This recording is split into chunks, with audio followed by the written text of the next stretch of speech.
everything that came to my mind was negative. Everything, everything, everything, everything. And everything was going downhill. And I finally prayed to God, in no disrespect, but if you are the God that you say you are, I'm going to trust your word. So each and every day I would get up for breakfast. I would read a word, go to therapy, come back for lunch, read the word, go to therapy, come back, wash up, get into bed, read the word. And when a negative thought entered my head, I would go back to no, but your word says this. Your word says this. And I tell you, I was consistent with it, and it was all I had, because at that time my mother couldn't save me, my daddy couldn't save me, my husband couldn't save me, and the doctors couldn't. But the ultimate doctor could. So I said, hey, this is what I'm going to do. This is what I'm going to do. So for me, not being like overly religious, well, I practice religion in a different way, but the one thing that I know that I hear a lot is people talk about faith without works is dead. So I hear you talking about the word, right? I hear you talking about the word and reading the word, but that without the action is meaningless, right? Because that's when you hear faith without works is dead. So not only were you, I would believe, and you could expand upon this, not only were you reading the word and trusting and believing the word, but you were then taking actions consistent with the belief, right? So whether that was the physical therapy, or so if you want to explain a little bit more how you used the faith and then the actions that coincided with that faith. Yes, because when I say that I was in the Word and my action was doing the physical therapy, but I'm glad you asked that, because I don't feel like I could have gone through my physical therapy without His Word. So for example, when I was in therapy, and it's hard work. And so what I'm telling myself when I'm having a hard time was, I can do all things through Christ who strengthens me. And I was just and it's funny because certain scriptures, or should I say a lot of the scripture, are things that we heard when we were kids. And, well, should I say, when I was a kid, and people still, they didn't win, okay? But those scriptures were there. But then you don't know how they applied the scripture. You don't know, if they lost faith. You don't know, like, what their situation was. So even as I'm going through therapy, I think I completed my therapy. Through the Spirit, through His Word, because there was no way that I could do it just Nina, on my own. I couldn't do it on my own. I didn't have the strength. A lot of, when you're going through things, a lot of fear, comes into play. And I say that just not from the standpoint of being ill, but just even from the standpoint of thinking you can't go on in life, that things are too late, or that you're too old. And I know that. I know that the fear plays a big part in a lot of part of our lives, and it stops us from doing some of the things that we can do. A lot of the things that we can do, it's just that, and like you said, it's just the faith. You got to step out on faith. Faith is dead without work. You can't sit here and pray, Lord, tell me, or Lord, help me find a job, and you just sit here in a chair and wait. It's not going to come knock at the door. You got to get out there and put in an application. You got to put yourself out there. God cannot bless anything that you're not doing. It's His part and your part. That's right. And so that's actually a perfect kind of segue into going back to when I had said earlier about your eyes filling up with tears, when you actually said your eyes were filling up with tears because you had been praying about this, and you talked about your 40 days of consecration, right? And so it sounds like the prayer that you've been praying for, and just to repeat the prayer that you've been praying for, in addition, it's kind of like what's next in your life. And so when we talk about like the just blooming and like the planting of the seeds, if you will, and watching that nurture and grow, you are looking to like plant some seeds for your what's next. And then you said, I'm not really sure what that is, but you did then said, I do kind of know what it is. It is right. to go back to school, right? I love it. I think it's so wonderful just to check in with my people out there that's listening and everybody out there. I think it's so wonderful when we really sit down. Sometimes we say, I don't know. But if we really are reflecting, and I would like to say being authentic with ourselves, we do know. We say that we don't know often out of a place of fear, out of a place of, if I say this and give voice and word to this, then I'm going to be held accountable for perhaps putting this into action.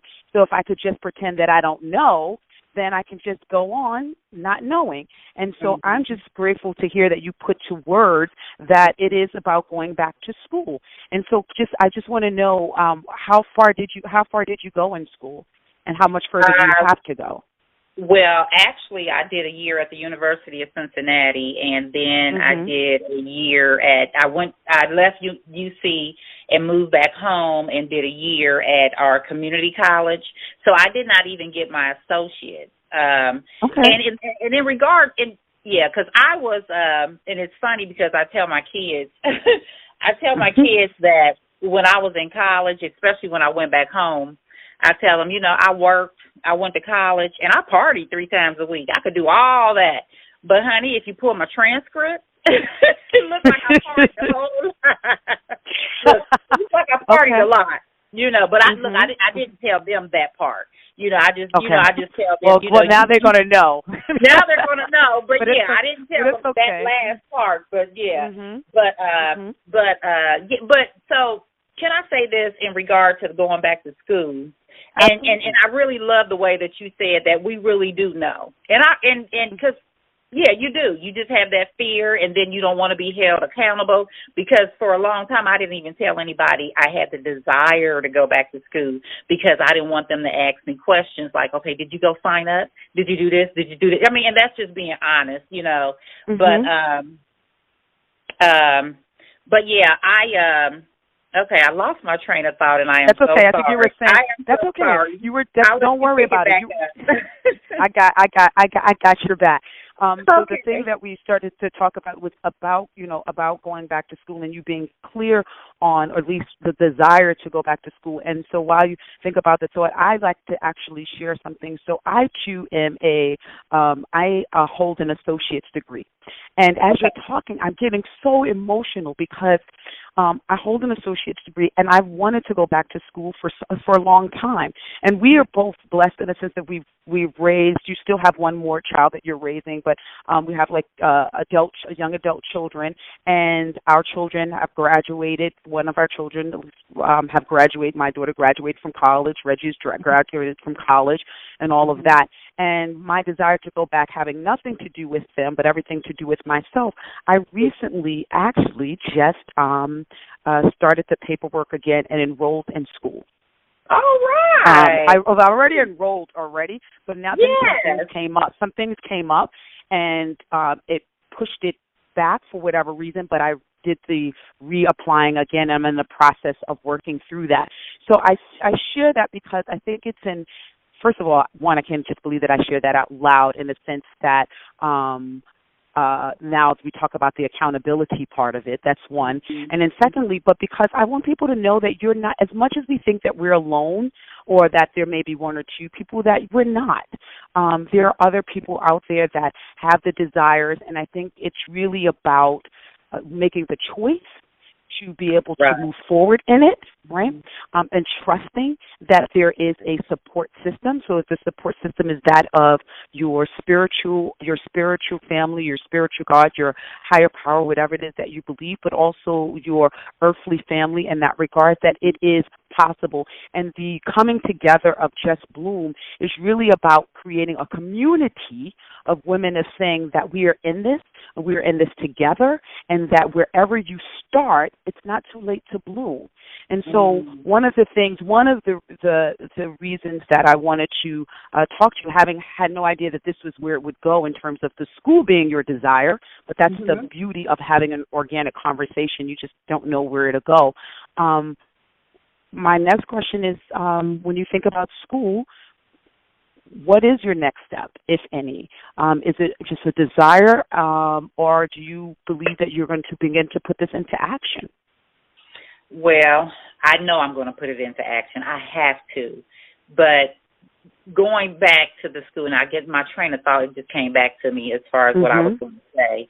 And I don't know if, and I want to say this because I don't know if other women feel this way, but I feel like at my age, and maybe this is me throwing out another excuse. It could be me throwing out another excuse. But one thing I think about is, am I going back at my age to say I did it, or am I going back at my age for a career? And so, you know, that's the thing I think about also. But like I said, I don't know if I'm throwing out another excuse. Or do I just step out there and do it and let God lead me to where it's supposed to go? Like I just said, He can't bless anything that you don't put to action. Right.